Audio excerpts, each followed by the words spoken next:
मर जाऊंगी, लेकिन बीफ नहीं खाऊंगी।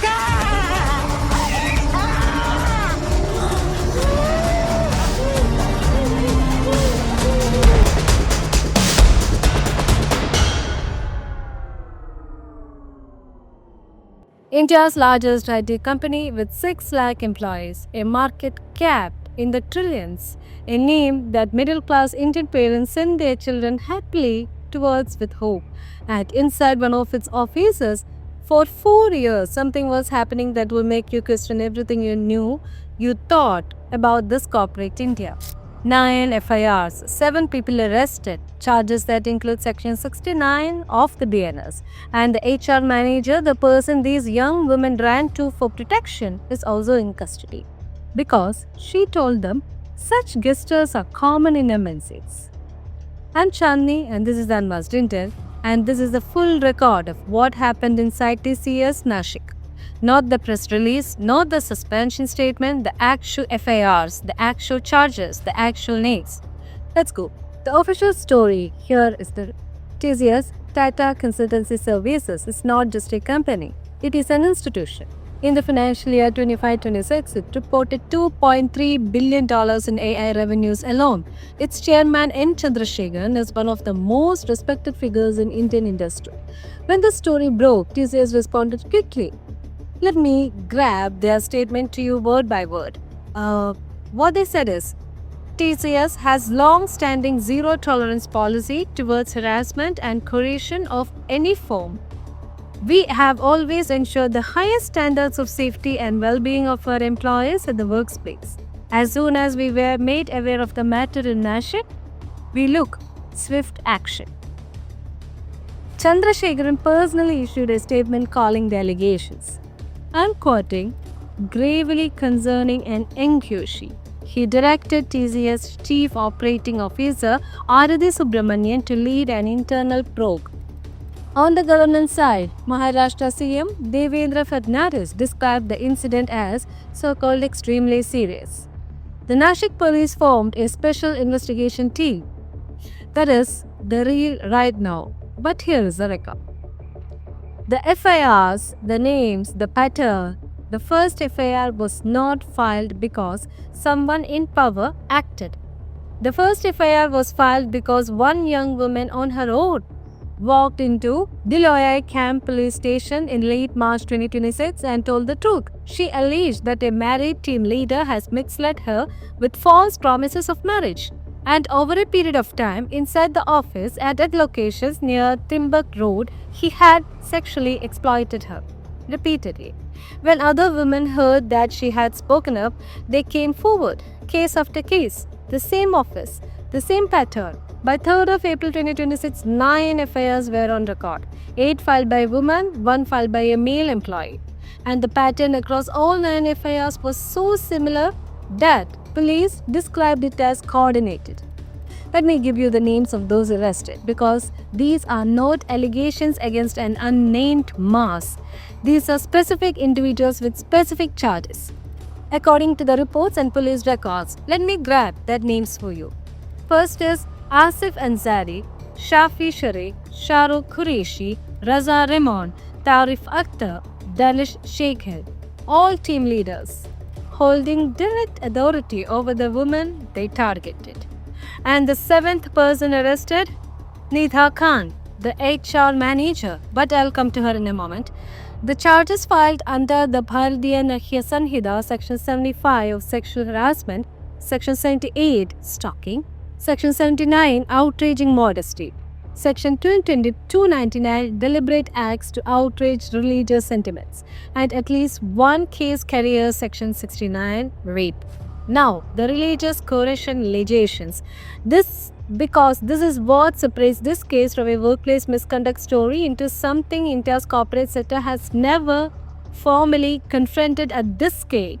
According to the FIRs, multiple victims alleged that alongside the sexual harassment, there was a systematic religious pressure campaign. They were pressured to observe namaz during office hours. They were pressured to observe Roza during Ramzan. A male employee states he was coerced into eating beef and subjected to derogatory remarks about his faith. Women were pressured to stop wearing lipsticks, to drop Hindu friends. Some women were reported to have switched their attire entirely. And here is the piece of evidence that tells you this was not random, it was coordinated. The accused had created WhatsApp groups specifically for this purpose. Police are now examining the contents of those groups as part of the SIT investigation. The selection of victims was also deliberate.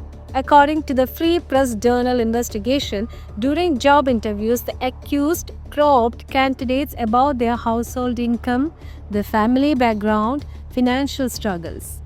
They specifically identified young Hindu women aged 18 to 25 who were financially vulnerable. That was a target profile, and salary hikes were illegally offered as an incentive to convert. This ran from 2022 to 2026 for 4 years. The Nashik office has approximately 300 employees. Police expect the number of victims to cross 50. The institutional failure, HR, POSH, and the system that looked away. Now I want you to understand the full scope of the institutional failure here. Because the crime itself is one story, but how it was allowed to continue for 4 years, that is the other side. These women did not suffer in silence. They complained. They wrote emails, formal documented complaints to HR. And this is what the HR manager Nida Khan, Assistant General Manager, told them. Such gestures are common in MNCs, as I told earlier. She is now in custody, arrested, charged with suppressing complaints and violating POSH. POSH means the Prevention of Sexual Harassment of Women at Workplace. A law that exists, that has teeth, that was simply not applied. Police recorded her statement on April 10th. She has been based in Pune while the Nashik office burned. The Daily Pioneer has reported that the first case in this office surfaced as early as 2022, and at that time, then Deputy Chief Minister had reportedly ordered a detailed probe. Let that line for a moment. A probe was ordered in 2022 and yet it took 4 more years. Today, the April 14th of 2026, the Nascent Information Technology Employees Senate (NITE) has written to Union Labour Minister demanding a full-time bound audit of POSH complaints. Not just for the Nashik office, for TCS as a whole organization nationwide. Because if this could happen for 4 years in one of the most recognizable offices in India, what is happening in offices we haven't investigated yet? The SIT is now led by ACP Crime Sandeep, supervised directly by Police Commissioner Sandeep Karnik. They are examining CCTV footage, WhatsApp chats, and a backlog of internal complaint records. If you or anyone you know was employed at TCS Nashik and experienced anything described in this video, the dedicated police WhatsApp number is as follows. The question Kerala needs to ask, and I want to speak directly to my audience in Kerala now, because most of you heard about this from a WhatsApp message or from a channel like this one or from a comment section. You did not hear it from your Malayalam news channel, probably. I am not here to make political accusations, but I am here to ask the journalistic question. This story has Reuters coverage, Forbes India coverage, the Daily Pioneer, Deccan Herald, Economic Times, The Hindu, 9 FIRs with names accused, verified charges, a serving HR manager in custody. This is not a rumor, this is police record, and Kerala's mainstream media was looking the other way.